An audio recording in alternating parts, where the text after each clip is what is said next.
Alright, I am back with another video, and today, well, patch 5 dropped, so let's take a quick look at it. Basically, this is just going to be a quick first impressions type look at the patch notes. I say first impressions, I've had a very quick run through to kind of get an idea of what is at least very important, and so I can kind of, explain to you guys, the basics, but it's going to be a very quick look. I'm not going to be doing a deep dive into everything the patch has to offer, but I'm going to be making some highlights that will A, be relevant to build making, B, be relevant to overall gameplay, and C, be relevant to just myself. So let's quickly get into it. First up, the highlights. We have an epilogue, an entirely new section at the end of the game after the defeat of the Neverbrain that aims to provide a well-deserved sense of closure with your allies. So basically what this is going to do is I think this is going to add like basically a camp scene where you can talk to each individual ally, at least that's from my understanding of it, from the reports I've seen, which is really, really awesome. So if you have an old save file that has a save like right before the final boss, go and play through those again and get a look at these new endings. I think it's going to be quite interesting.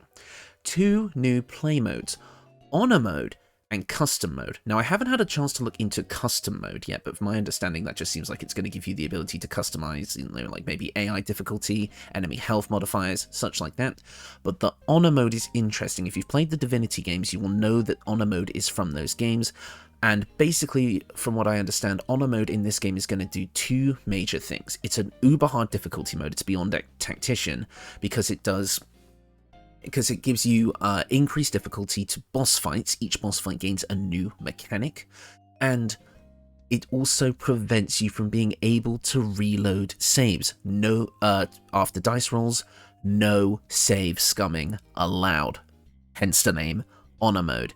So it's going to add a ton of challenge. Now, as far as my videos are concerned, any future builds that I make will still be done on tactician. However, I may choose to do honor mode as a live stream in the future. Many performance improvements, particularly in Act 3. So, for those of you that didn't see the news updates that Larian was providing, the main issue for performance in Act 3 was because the game, for some reason, was remembering every single violent act and theft that you ever did, which caused lag the more you played. This has been fixed for the Xbox release as well as the patch we're getting now, as well as many other little performance improvements here and there, so it should cause a big boost in performance for most people. Dynamic resolution for PS5, that's nice. Players playing on machines with low VRAM should see improved performance. I don't know exactly what constitutes low VRAM in this instance, but hey ho, more performance is always welcome. The game is now available in Korean, yep. While at camp, you can now access and manage the inventories of companions who aren't in your active party. Thank you, Larian. That makes making build videos so much easier, and it's just going to be a general quality of life improvement as well. Added a brand new fight in Ramaziv's Tower if you betrayed a night song. Interesting. Orin's outfit now drops as loot. Give it to Astarion. Anyways, let's see. This is just some basic other kind of stuff. We're getting more stuff with Minthara, meaning that even more of her scenes have been fixed. Some more cut content has been restored, which is awesome. So if you guys like Minthara, that is going to be awesome. And I believe now there was a tweet that said that you are supposed to, from I believe Minthara's voice actor, that said that you should be able to get, there should be a new way to get Minthara in your playthroughs now. But I didn't see anything about that in the patch notes, but we'll keep an eye out for it. Fixed a bug. The party members will not change back to the armor set they were displaying before. Yeah, I had that happen before. Yeah, just more story stuff. Boo will no longer take damage when thrown. Or a throwing build with Boo would be fun. Fix a puzzle. Wild shapes that do not have weapons will now benefit from having the Tavern Brawler feat. Let's go! My wild shape builds that use Tavern Brawler just got way stronger. That is awesome. And I think there's a couple of more wild shape buffs in this game, in this patch. So let's keep going. Crashes and blockers, we don't need to look at that. Combat and balance. Fix the AI, yep. Fix the hag, yep. I'm just going to quickly scroll through these because there was ones that I was really interested in. Attacks against paralyzed and unconscious targets no longer automatically hit, but any hits that do land deal critical damage. Interesting. Battlemaster maneuvers now correctly add your proficiency bonus. Ooh. Interesting. I didn't realize that was bugged. Okay, so Battlemaster has gotten a buff as well. I mean, a fix, but a fix is still a buff. Casting Blade Barrier will enter Sanctuary. Will now cause Sanctuary to end. Okay. No such thing as a free lunch. Consuming the noble stock mushroom during content no cost an action. Okay. Fixed an issue with the Tavern Brawler feat where the damage bonuses were being incorrectly applied multiple times while making a throwing attack. Okay, so that is a nerf. So throwing builds are going to get... I've gotten a bit of a nerf. But it was a bug, so it's fine. Throwing builds are still going to be super strong. They're just not going to be as powerful.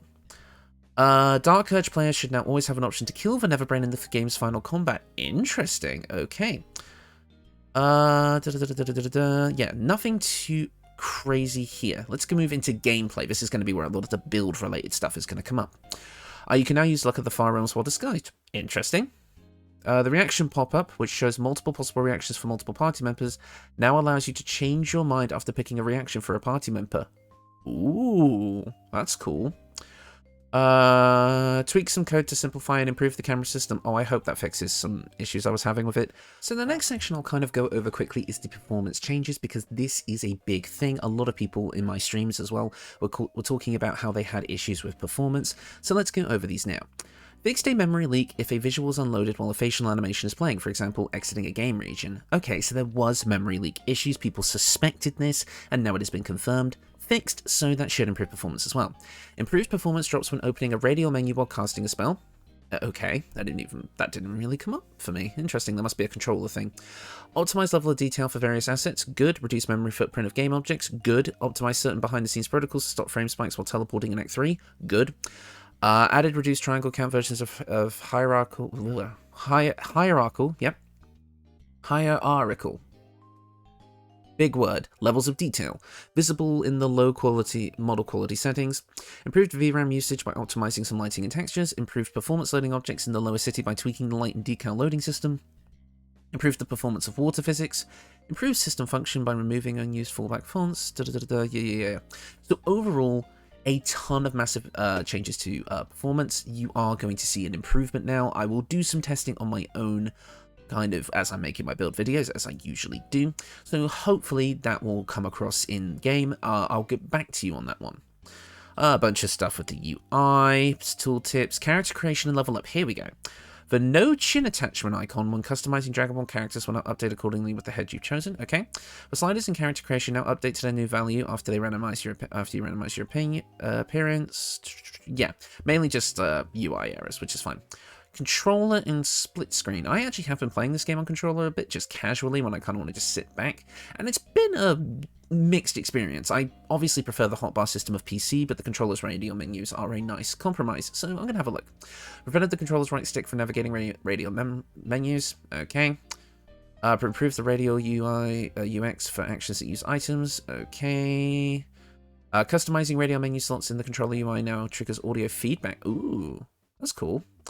Updated the visual of the sliders in the gamma initiator. Okay, yeah, so it's mainly just like general menu fixes, nothing too crazy to the overall controller gameplay.